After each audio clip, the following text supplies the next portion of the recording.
இந்த குற்றப்பத்திரிகை கொடுத்துருக்காங்க. இங்க வர சொல்லியிருக்காங்க. என்ன சொன்னாங்க? ரைட் 104 கேஸ் போட்டாங்க.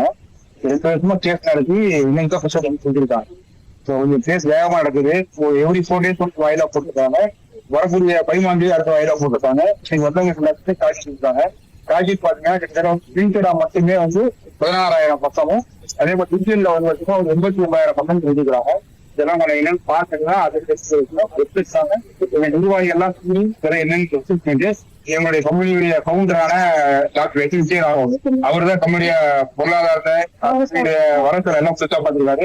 எல்லாம் முக்கியம் அவர் இருக்காரு. இதை பத்தி அவர் டிஸ்கஸ் பண்ணிட்டு பரவாயில்ல என்ன பண்ணலாம் விஷயத்த நம்ம வந்து டிஸ்கஸ் பண்ணி அன்றைக்கு அந்த குற்றப்பத்திரிகை பத்திரிகை பேப்பரா எல்லாம் வந்திருக்குன்னா இந்த பேப்பரை 16,000 பக்கம் சொல்லியிருக்காங்க சார். இப்பதான் வாங்கியிருக்கிறோம். இதுக்கப்புறம் ஒன்னொன்னு பாத்துட்டு அதுக்கு முடிவு பண்ணும். பென்ட்ரைவ்ல என்னென்ன இருக்குங்க தெரியல சார். ஆக்சுவலா வந்து பேங்க்ல பற்றி சொல்லியிருக்காங்க. வாங்கியிருக்கோம். 89,000 பேர் இன்னும் சொல்லியிருக்காங்க. என்னோட வர சொல்லியிருக்காங்க. நம்ம போட்டு பார்த்தாலும் என்னன்னு தெரியும். என்ன சொல்ல விரும்புறேன்னா, நம்ம கம்பெனியில கிட்டத்தட்ட வந்து பல லட்சம் பேர் இருக்காங்க.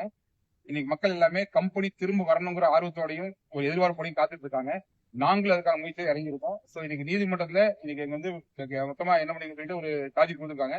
இதை அலசி பார்த்துட்டு நீங்க சட்டப்படி எல்லா முயற்சி எடுத்து கம்பெனியை திரும்ப கொண்டு வரக்கான மக்களோட எதிர்பார்ப்பு நிறைவேற்றுறது தான் எல்லா முயற்சி எடுத்துட்டு இருக்கோம். நிச்சயமா அது வெற்றி நம்பிக்கை இருக்குது. அந்த நம்பிக்கையோட தான் இருக்கிறோம். சோ நீதிமன்றம் என்ன சொல்றதோ அதன்படி அடுத்த நடவடிக்கை இருக்கும். சோ மக்களும் நம்பிக்கையோட இருக்காங்க. நாங்கள் நம்பிக்கையோட இருக்கோம். நன்றி.